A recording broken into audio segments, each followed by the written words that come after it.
Joe from Bodyforward. I got to talk to you about something that I've been getting lately, or a number of things I've been getting lately. For the past couple of months, I've been getting headaches almost every day, gastrointestinal problems, my stomach's been hurting, right? I've been getting a lot of muscle tension. And I know I work out every day, well almost every day, and I know muscle soreness counts for it, onset delayed muscle soreness counts for it, but just unusually long-lasting muscle tension. And then I started thinking, and with my psychology background, I started saying to myself, could I have general anxiety disorder? Could I have actually a buildup of stress? Now I've been like this, I've been having bouts like this for most of my life. And part of the symptoms of general anxiety disorder are all those things I just said. The muscle tension, a lot of people have a lot of back and neck pain because that's part of the symptoms. They have gastrointestinal problems, they get headaches, and all these are due to tension. It's all muscle tension. And there's a reason why this is. There's two sorts of theories that are floating around. There's gonna probably be more later on in the future. But one of them is that there's fear pathways in your body. One of them is related to the amygdala. The amygdala is the part of the brain that's responsible for fear and anxiety. Well, it has direct correlation with the rest of your autonomic nervous system, which basically controls your heart, your lungs, all this shit, right? So that's one of the things. Now that's connected to your hippocampus. The hippocampus in your brain is responsible for learning and memory, which is also connected to the frontal cortex, which is your executive area of the brain where all the decision making comes from, and the reasoning and logic and personality. Now, if you put all these things together, you wonder why you worry a lot? Like me, I worry a lot. Why? Because you have all these things. So you have a fear response coming in that sets off anxiety, then it gets stored in your memory and you're learning, and then it goes into the part of your brain that's designed for executive functioning, so you have it looping. So that's why it's so hard to get rid of these general anxiety disorders. Now, part of general anxiety disorder, I didn't really give the definition. The definition is essentially, you're always in a fucking state of worry. You're always in fear. That could be one of the reasons. Now, the second reason why is because the brain is just overactive. It just doesn't know when to stop. It just doesn't know when to calm down. And part of it has to do with the neurotransmitter called GABA. Of course, it's just an acronym, but it's commonly known as GABA.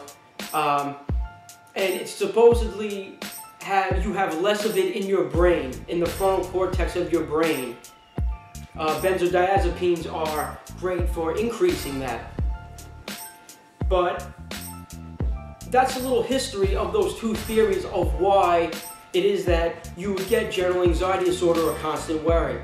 Now, I can explain to you why I've been getting it, and I came to understand why I was getting it. Because one, me and my friend did start off this business from scratch, having literally nothing, and it's a lot of stress. It's a lot of stress having a business, but even more so, it's a lot of stress having everybody you love and know don't give a fuck about what you're doing. And that's the sad part. And not all, there's some of our friends and family who love what we're doing. But then you know what the saddest part is? The ones that are closest to us could care less. And they give us all shit about getting a real job instead of doing what we love to do. This is what we love to do. This is what I set my life to be when I do this. You know, you get shit from the closest people you love and know because you're trying to do what you want to do, and you're trying to make a success out of what you want to do. You want to help people, and you want to be successful, and you love doing it. But you still get shit from these fucking people who are supposed to support you and love you.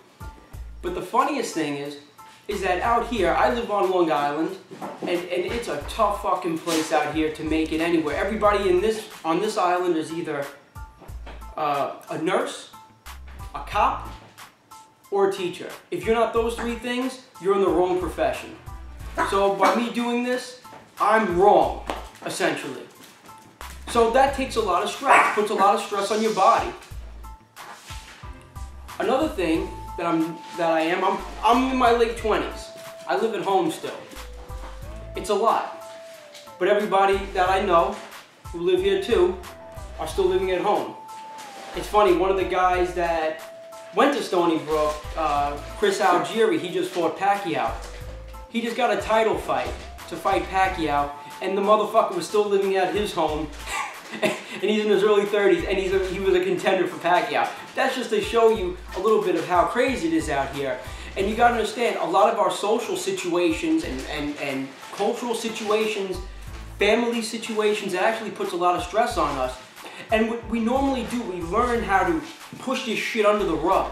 We learn how to just push it away and not deal with it. We're basically in denial. And I was saying to myself, why do I feel great, but yet I still feel, you know, but I'm still getting all these symptoms. I can't go to sleep, I'm getting these stomach problems, I'm getting headaches all the time, muscle tension. It's because I accepted an unhealthy way of living. Most people with general anxiety disorder do. And the funny thing is, most of these people, they go to the doctors not for general anxiety, but for the other physical symptoms that come with it. So what is the best method to help you guys out if you think you do have this disorder? Well, one, there's always medication.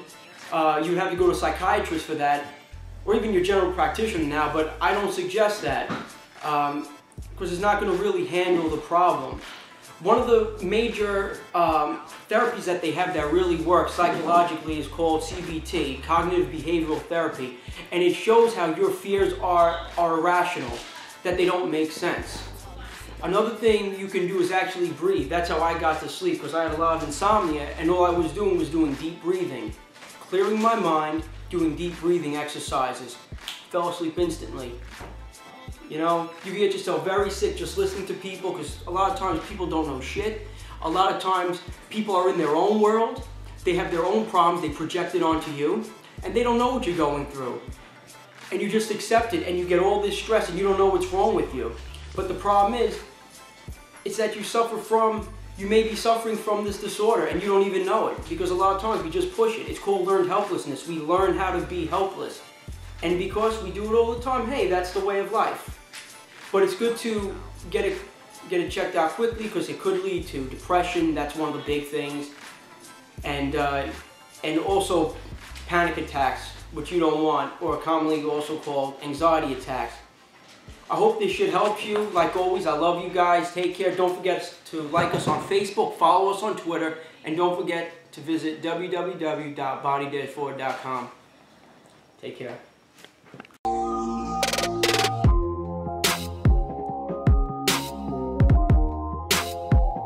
What's going on, friend? It's your big boy. It's your big boy. What's going on, friend? It's your boy, Big